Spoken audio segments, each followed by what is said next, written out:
할렐루야. 10월 29일 금요일 새벽 기도를 시작하도록 하겠습니다.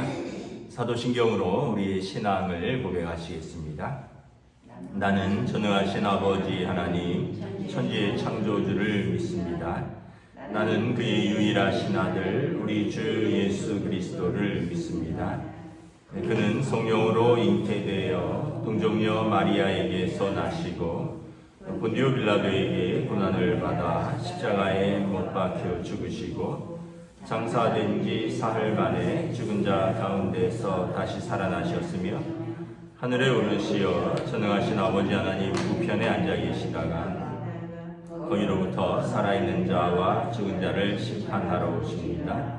나는 성령을 믿으며 거룩한 공교회와 성도의 교제와 죄를 용서받는 것과 몸의 부활과 영생을 믿습니다. 아멘. 찬송가 386장입니다. 찬송가 386장입니다.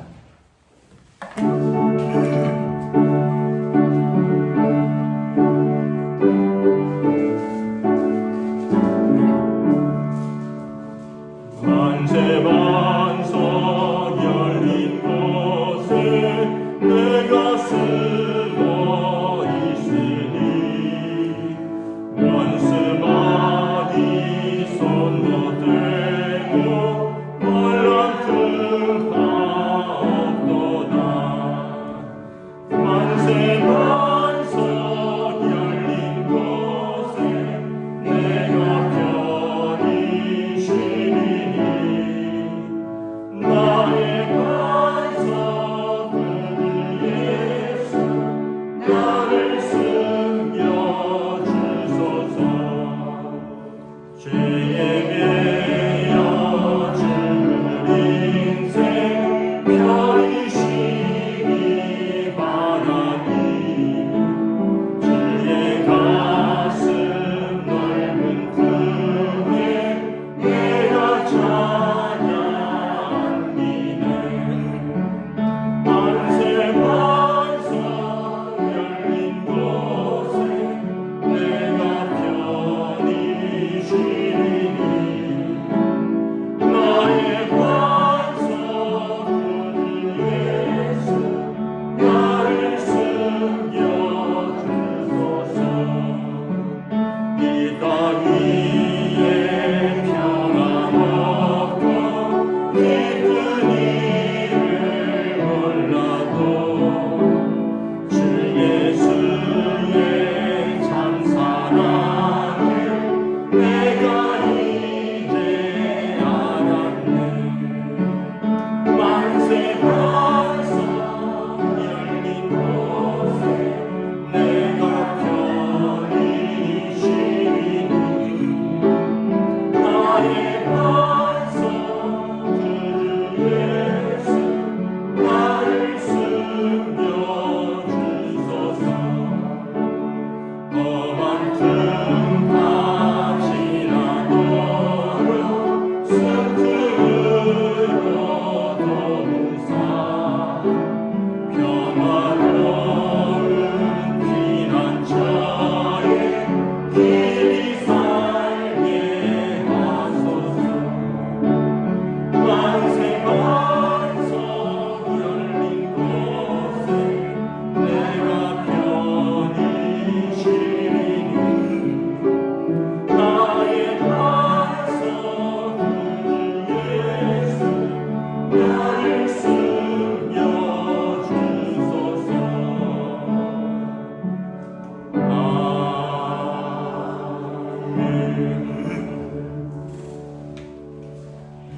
오늘 우리 주신 하나님 말씀은 구약성경 욥기 14장 13절부터 22절까지 말씀입니다. 구약성경 욥기 14장 13절부터 22절까지 말씀입니다. 다 찾으신 줄 알고 저와 여러분들이 한 절씩 교독하도록 하겠습니다. 욥기 14장 13절부터 22절입니다. 주는 나를 스올에 감추시며 주의 진노를 돌이키실 때까지 나를 숨기시고 나를 위하여 규례를 정하시고 나를 기억하옵소서. 장정이라도 죽으면 어찌 다시 살리이까. 나는 나의 모든 고난의 날 동안에 참으면서 풀려나기를 기다리겠나이다. 주께서는 나를 부르시겠고 나는 대답하겠나이다. 주께서는 주의 손으로 지으신 것을 기다리시겠나이다. 그라운데 이제 주께서 나의 걸음을 세시오니 나의 죄를 감찰하지 아니하시나이다. 주는 내 허물을 주머니에 봉하시고 내 죄악을 싸매시나이다. 무너지는 산은 반드시 흩어지고 바위는 그 자리에 옮겨가고 물은 돌을 닳게 하고 넘치는 물은 땅의 티끌을 씻어버리나이다. 이와 같이 주께서는 사람의 희망을 끊으시나이다. 주께서 사람을 영원히 이기셔서 떠나게 하시며 그의 얼굴빛을 변하게 하시고 쫓아보내시오니 그의 아들들이 존귀하게 되어도 그가 알지 못하며 그들이 비천하게 되어도 그가 깨닫지 못하나이다. 다만 그의 살이 아프고 그의 영혼이 애곡할 뿐이니이다. 아멘. 할렐루야. 오늘 또 새날이 시작되었습니다. 주님 주시는 은혜와 평강으로 함께 하시는 복된 날이 되시기를 축복합니다. 오늘 말씀은 계속해서 욥의 기도이면서 한탄입니다. 뭐 상황이 나아진 것은 없고 욥은 계속 하나님 앞에서 부르짖고 있죠. 때로는 하나님을 원망하고 때로는 하나님께 애원하고 또 때로는 절망하고 때로는 지금 소망을 품고 있습니다. 오늘 13절부터 17절까지는 하나님께 소망을 품고 있죠. 하나님께서 구원해 주시면 내가 살겠습니다. 근데 18절부터 22절은 또 절망하고 있습니다. 하나님이 나를 안 돌보시는 것 같은데 나는 애곡할 뿐입니다. 지금 욥의 영적인 상태가 이렇게 계속 오르락내리락 하는 것을 알 수 있죠. 그러니까 욥이 어떻게 보면 우리 인간이 연약하다는 것을 잘 보여주고 있습니다. 완전한 자가 아니기 때문에 깊은 고난 속에서 때로는 믿음이 바닥까지 떨어질 때도 있고 또 그 속에서도 또 하나님을 붙들고 소망을 노래할 수도 있고 욥이 잘 우리의 어떤 연약함을 잘 보여주고 있죠. 먼저 13절부터 구원의 하나님이 나를 기억해 주시옵소서라고 기도합니다. 주는 나를 스올에 감추시며 주의 진노를 돌이키실 때까지 나를 숨기시고 스올은 원래는 땅의 가장 깊은 곳, 그래서 뭐 음부라고도 하고 또는 뭐 지옥이라는 어떤 상징적인 표현을 쓰기도 하는데 땅의 가장 깊은 곳, 누구도 나를 찾을 수 없는 곳에 하나님 나를 좀 감춰 주시옵소서. 그리고 나를 주의 진노를 돌이키실 때까지 나를 숨겨 주시옵소서. 뭐 가끔 그럴 때가 있잖아요. 뭐 아주 가끔 아무도 나를 찾지 않는 곳에 그냥 홀로 있고 싶다. 우리가 어떤 어려움에 처하고 또 어떤 사람들의 공격을 받고 그리고 그런 상황이 너무 버거우면 정말 아무도 없는 곳에서 홀로 있고 싶다 이런 느낌을 가질 때가 있죠. 지금 욥은 지금 친구들이 너무 괴로운 거예요. 위로한다고 오는 친구들이 차라리 안 왔으면 좋겠다. 또 자기를 바라보는 그 사람들의 시선, 아니 어쩌다 저렇게 망했느냐, 하나님 잘 믿는다고 했던 사람 아니냐, 동방의 의인이라고 소문이 났었잖아요. 동방의 의인이고 모든 사람들의 부러움과 칭찬을 받는 사람이었는데 어쩌다 저렇게 하루아침에 망했느냐, 사람들이 막 수군거릴 거 아닙니까? 거기에 또 친구들까지 찾아와서 너 하나님 앞에서 뭐 잘못했느냐, 얼른 회개해라 막 이러니까 지금 뭐 욥은 다 싫은 거죠. 그냥 어디 하나님 날 좀 어디 숨겨주세요. 아무도 모르는 곳에 날 좀 감춰주세요. 나를 위해서 규례를 정하시고 나를 기억하소서. 하나님 특별히 나를 위해서 하나님 뭔가를 좀 해주시고 하나님 특별히 나를 좀 기억하여 주시옵소서 호소하는 거죠. 14절에 보면 장정이라도 죽으면 어찌 다시 살리이까? 나는 나의 모든 고난의 날 동안을 참으면서 풀려나기를 기다리겠나이다. 욥은 하나님이 나를 기억하신다면 지금 고난 속에 있지만 나는 이 고난의 날이 끝나기를 기다리겠나이다. 그래서 하나님께 소망을 두는 것이 있죠. 지금의 고난이 끝이 있다면 그리고 하나님이 나를 기억하신다면 내가 한번 참아보겠습니다. 여러분 소망이 있는 사람은 고난을 이길 수 있습니다. 소망이 있는 사람이 고난을 이길 수 있습니다. 로마서 8장에 보면 현재의 고난은 장차 있을 영광과 좋게 비교할 수 없도다. 우리가 고난이 끝이 있고 장차 있을 영광을 바라보기 때문에 현재의 고난을 미래의 영광을 보면서 내가 참을 수 있다는 거죠. 근데 우리가 이런 미래의 영광, 미래의 소망이 없으면 현재의 고난을 어떻게 참을 수 있을까요? 그 영화에 밀정이라는 영화가 있습니다. 일제시대에 독립운동하는 상해 임시정부 요원들 사이에서 또 어떤 일제에 구역하는 사람들과 또 독립운동을 하는 사람들의 이야기예요. 거기에 보면 한국군 부자로서 몰래 한국의 부자들이 몰래 독립군에다가 자금을 대는 그런 사람들도 있고요. 부자인데 일제에 부역해서 돈을 버는 사람들이 있습니다. 또 형사인데 한국군 형사인데 한국 경찰이죠. 독립군을 일본 사람보다 더 잔인하게 잡으러 다니는 사람들이 있고요. 또 독립군 중에서도 그 안에 또 일본 그 경찰과 이렇게 돈을 받고 이러면서 독립군들의 신원을 이렇게 고발하는 그런 밀정도 있고 그래요.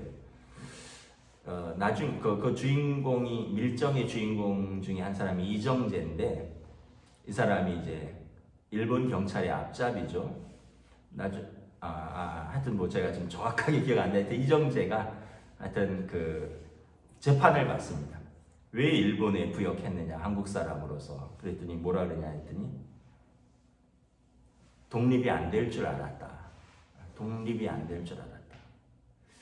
그러니까 저는 그 말이 좀 이해가 가더라고요. 36년이라는 일제 치하 속에서 계속 어떤 핍박이 있고 고난이 오니까 우리 때에는 독립이 안 올 줄 아는 거죠. 그래갖고는 사실은 보통 사람들 어떤 일반인들이 그냥 거기에 부역을 하는 겁니다. 거기다가 이제 약간 야심이 있으면 적극적으로 부역을 하는 거죠. 보통 사람들은 그냥 체제에 순응을 한 것이고 거기에서 이제 어떤 좀 자기의 또 야망을 가진 사람들은 일제에 적극적으로 협력하면서 오히려 독립운동하는 사람들을 잡아넣게 되고 이런. 근데 이제 그 시대에 많은 사람들의 어떤 절망적인 걸 이야기를 한 거죠. 독립이 안 될 줄 알았다. 이런 날이 올 줄 몰랐다. 독립이 되고 독립된 대한민국의 재판장에 자기가 설 줄 알았다면 자기가 안 그랬을 것인데 그런 날이 올 줄 몰랐다. 이런 이야기를 합니다. 여러분, 그러니까 어떻게 보면 이 고난의 날이 안 끝날 줄 아니까 사람들이 때로는 자기 생명도 던지고 이 고난의 날이 안 끝날 것 같으니까 때로는 믿음도 던지고 그러는 것입니다. 그런데 여러분 우리가 하나님의 약속을 믿어야 합니다. 제가 수요일 날도 이야기를 했지만 수요일 설교 중에 어제인가요? 우리가 예를 들어서 어디 경기도 어디 인근에 아파트가 지어지고 있는데 내가 청약을 받았다. 그러나 지금 내 눈앞에서 땅만 보이고 공터만 보이지만 저것이 3년 후에 올라갈 것이고 내 집이 될 것이다. 이런 믿음이 있기 때문에 그동안 돈을 내면서 계속 기다리는 거죠. 근데 그런 어떤 약속에 대한 믿음이 없다면 저기에 과연 건물이 올라갈까? 중간에 부도나지는 않을까? 불안한데 나는 저기다 돈을 못 넣겠다. 이렇게 되는 것처럼 우리의 신앙생활도 여러분 이런 하나님 앞에서 하나님 나라의 소망을 바라본 사람만 현재의 고난을 장차 있을 영광과 바꾸지 않는 것입니다. 근데 미래의 소망이 없으면 현재의 고난을 절망으로 그냥 바꿔버리는 것입니다. 욥이 지금 그 얘기를 하는 겁니다. 하나님 나를 숨겨주시고 하나님 나를 기억하신다면 내가 고난의 날 동안 참으면서 이 고난이 끝나기를 기다리겠나이다. 하나님이 뭐라 그러실까요? 욥 조금만 기다려. 내가 지금은 침묵 중인데 조금만 기다려. 너에게 승리의 날이 올 것이야. 회복의 날이 올 것이야. 너가 이전보다 배로 축복을 받는 날이 올 것이야. 말씀은 하지 않으시지만 하나님이 이 욥에게 이 말을 할 때 얼마나 하나님 마음이 안타까우실까. 조금만 더 응원을 하시는 거죠. 참으시라고. 15절에 보면 주께서는 나를 부르시겠고 나는 대답하겠나이다. 주께서 주의 손으로 지으신 것을 기다리시겠나이다. 이전에는 내가 부르짖는데 주님은 응답하지 않으신다 그랬거든요. 근데 지금은 또 소망을 가지는 겁니다. 주께서 나를 부르십시오. 그러면 내가 대답하겠나이다. 이전에는 하나님 부르셔도 나는 감히 나가지 못하겠습니다. 또 내가 불러도 하나님 왜 응답하지 않으십니까 했는데 이 하나님과의 깨어진 관계의 회복을 간절히 소망하는 거죠. 주님 이전처럼 나를 부르시고 그럼 나는 대답하겠나이다. 욥이 평안할 때 하나님 앞에서 온전한 예배를 드리고 하나님이 기뻐 받으시고 또 욥과 하나님의 그 친밀한 영적인 교제를 욥이 회복을 하는 것입니다. 지금은 고난 가운데서 욥은 이 관계가 깨어졌다라고 생각을 하고 있는 거죠. 에덴 동산에서 아담과 하와가 하나님과 즐거이 교제할 때가 있었죠. 그러다 어떻게 깨어졌습니까? 죄로 말미암아 깨어졌죠. 그들이 불순종하고 죄를 지음으로 아담과 하와가 숨었습니다. 늘 하나님께서 그들을 부르시면 즐거이 나아갔는데 관계가 깨어지니까 부르실 때 그들이 숨었습니다. 여러분 이 깨어진 관계의 회복, 하나님 앞에서 우리가 고난 중에서라도 이 관계의 회복을 위해서 계속해서 나아가야 합니다. 왜냐하면 죄가 있을지라도 용서함을 받으리라. 야고보서에 보면 믿음의 기도는 역사하는 힘이 큼이니라 말씀하시면서 혹시 죄를 범하였을지라도 주께서 사하시리라. 야고보서 5장 말씀입니다. 여러분 우리가 믿음의 기도로 계속 나아가면 또 주의 이름을 부르며 기도하면 용서하시고 또 노하기를 더디하시고 우리를 용서하신 하나님 아버지께서 우리의 죄를 용서하시고 우리를 응답하신다는 것입니다. 16절에 보면 그라운데 이제 주께서 나의 걸음을 세시오니 나의 죄를 감찰하지 아니하시나이까. 물론 하나님께서는 나의 걸음걸음 하나하나 다 세시는 분이십니다. 그러나 나의 죄를 이제 죄대로 묻지 아니하신다는 거죠. 나의 걸음을 다 세신다는 것은 나의 행위, 나의 모든 걸 감찰하시지만 그래서 17절에 주께서 내 죄를 다 묻지 아니하시고 나의 허물을 주머니에 봉하시고 내 죄악을 싸매시나이다. 내 허물을 주머니에 봉하시고 없다는 게 아니라 주머니에 넣으셨다는 거예요. 문득 생각이 나는데 옛날에는 바지에 주머니가 있었던 자쿠가 있었던 기억이 있어요.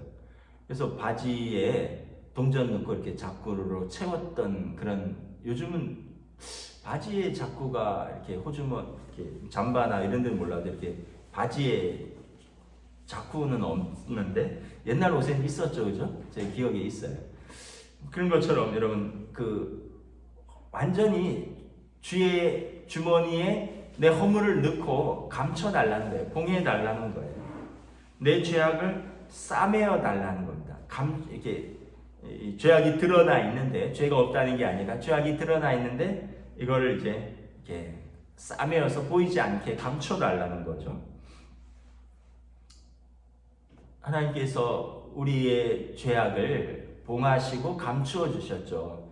예수 그리스도로 말미암아 로마서 3장에 모든 사람이 죄를 범하였음에 하나님 앞에 하나님의 영광에 이르지 못하더니 그리스도 예수의 십자가로 말미암아 그의 피로써 그의 화목 제물로 말미암아 하나님께서 우리 죄를, 우리가 전에 지은 죄를 간과하시고 전에 지은 죄를 넘어가시고 용서하시고 값없이 우리를 의롭다 하셨느니라.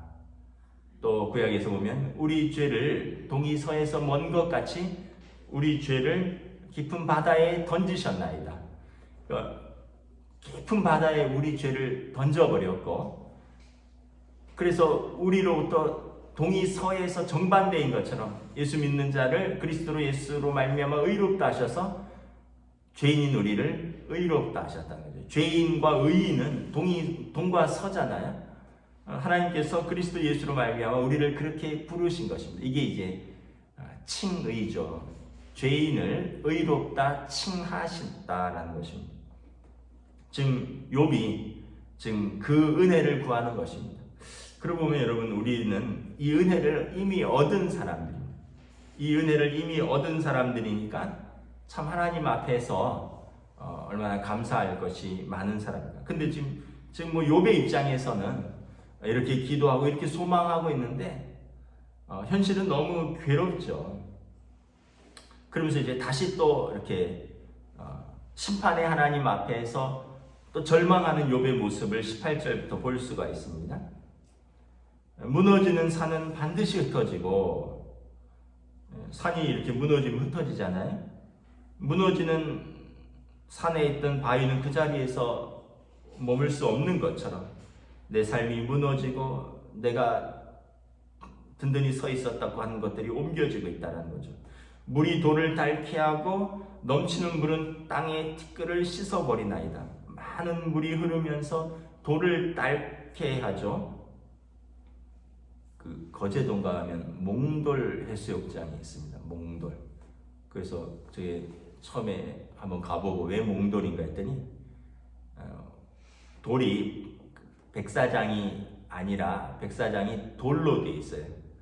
근데 돌이 바닷물에 계속 자기들끼리 쓸리고 돌끼리 부딪혀서 돌이 동글동글 하더라고요. 물이 돌을 닳게 하는 거죠. 그런 것처럼 이런 시련이 하나님의 손길이 나를 닳게 하는 겁니다. 넘치는 물이 땅의 티끌을 씻어버리나이다. 물이 넘치면 땅의 모든 것을 씻어버리듯이 지금 이와 같이 주께서 사람의 희망을 끊으시나이다. 욥은 지금 다시 또 절망하고 있는 거예요. 하나님의 징계가 나를 닳게 하고 나를 그냥 씻어버리고 나를 그 자리에서 옮기고 나를 흩어버리고 있다라는 것입니다. 주께서 사람을 영원히 이기셔서 떠나게 하시며 그의 얼굴빛을 변하게 하시고 쫓아보내시오니 그의 아들들이 존귀하게 되어도 그가 알지 못하며 그들이 비천하게 되어도 그가 깨닫지 못하나이다. 하나님이 나를 그냥 쫓아내셨다는 거예요. 그래서 그의 아들들, 그러니까 하나님의 자녀들이 존귀하게 되든 비천하게 되든 하나님이 신경 안 쓰는 그러한 모습이 지금 내 모습이라는 것이죠. 하나님 앞에 나는 쫓겨난 자식 같다라고 이야기를 하는 것입니다. 다만 그의 살이 아프고 그의 영혼이 애곡할 뿐이나이다. 그래서 하나님 앞에 쫓겨난 내 모습, 그 고난 때문에 살이 아프고 그의 영혼이 애곡합니다. 육신도 아프고 그의 고난의 실존 앞에서 내 영혼은 탄식할 뿐입니다. 이렇게 이야기를 하는 거죠. 참 욥이 참 불쌍한 거죠. 참 욥기를 이렇게 깊이 묵상을 한 적은 없는데 여러분 한번 이렇게 내가 언제 가장 고난의 때였는가? 언제 내가 가장 영혼의 깊은 어둠의 때였는가를 한번 여러분 깊이 한번 또 생각을 해보십시오. 그때 나의 상태는 어떠했는가? 그때 하나님 앞에서 나는 어떠한 모습이었는가? 고난은 우리 믿음을 이렇게 흔들죠. 한편 또 하나는 이 고난을 이겨내면, 제가 자주 드리는 말씀이지만, 이 고난은 더 이상 그에게 고난은 아닙니다. 왜냐하면 한번 이겨본 경험이 있기 때문에. 이겨봤으면 이제 그 고난은 다음에 넘을 수 있는 고난이. 근데 처음 당해보는 고난은 이제 그걸 넘기 전까지는 굉장히 고통스러운 거죠. 그래서 영과 육이 다 쇠하고 믿음이 막 통째로 흔들리고 사람에 대한 불신과 세상에 대한 소망이 다 사라지는 그러한 것을 지금 욥은 경험하고 있는 것입니다. 욥은 지금 뭐 가족 다 죽고 도망가고 버림받고 재산 다 없어지고 몸은 지금 몸대로 뭐 기왓장으로 벅벅 긁을 정도라니까 온몸에 얼마나 많은 그 고통이 있겠습니까? 얼마나 괴로우면 그러겠어요. 제가 이제 배가 좀 나아가려니까 목감기가 걸렸는데, 그러니까 이게 참 사람이 컨디션이 조금만 흐트러져도 그렇게 이렇게 기분이 쫙 가라앉아요. 또 기분이 가라앉은 것뿐만 아니라 컨디션이 조금 떨어지면 이게 뭐 식은땀도 나고 뭐 기분도 그렇고 뭐 하여튼 뭐든 그렇더라고요. 그러니까 이 욥 같은 경우는 뭐 말할 수 없는 그런 고통 속에 있는 거죠. 근데 또 이런 말이 있습니다. 각자의 고통은 또 누구의 고통보다 크다. 우리가 생각할 때, 야, 그걸 뭘 고난이라고 하느냐. 나는 말이야, 옛날에 이런 거를 또 우리가 말할 수 없는 게 그 사람에게는 지금 그것이 가장 큰 고난일 수가 있는 것이죠. 우리는 그렇게 이겨냈을 수도 있고, 또 우리는 더 큰 고난을 당했을 수도 있지만, 그에게는 이게 가장 큰 고난입니다. 아이들 막 낙심하는 곳은 정말 별거 아니거든요.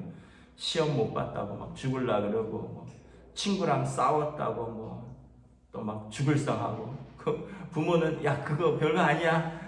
아빠 엄마 옛날에 그런 거 다 경험해봐서 별거 아니야. 근데 애들은 그 순간 학교 가도 재미가 없고 또 뭐 낙심되고, 아이들의 입장에서는 그게 가장 큰 고난이죠. 그래서 여러분, 우리가 참 고난당하는 사람에 대해서 어떤 마음을 품어야 될까를 다시 한번 욥기를 보면서 생각합니다. 깊은 공감, 또 깊은 위로, 또 참아줌, 또 함께 해줌, 이런 것들이 필요하지 않을까. 지금 그의 영혼은 오늘 말씀은 살이 아프고 영혼은 울고 있다라고 욥은 고백을 하고 있는 것입니다.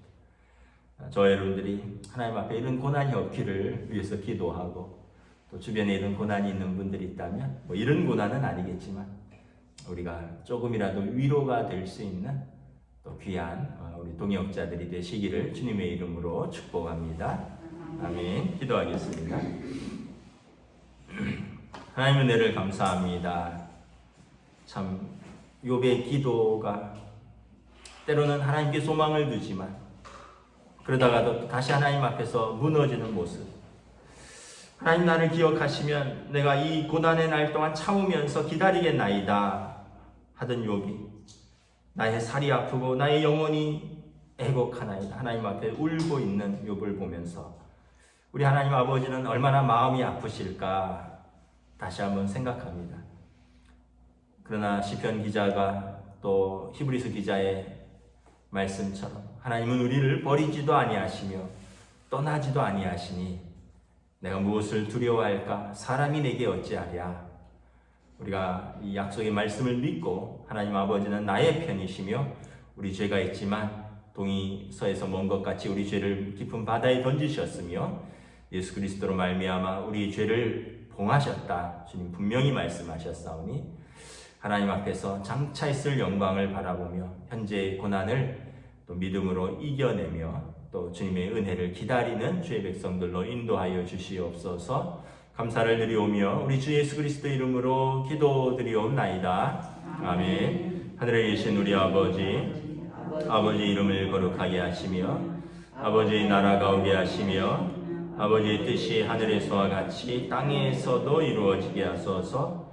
오늘 우리에게 일용할 양식을 주시고 우리가 우리에게 잘못한 사람을 용서하여 준 것 같이 우리 죄를 용서하여 주시고 우리를 시험에 빠지지 않게 하시고 악에서 구하소서. 나라와 권능과 영광이 영원히 아버지의 것입니다. 아멘.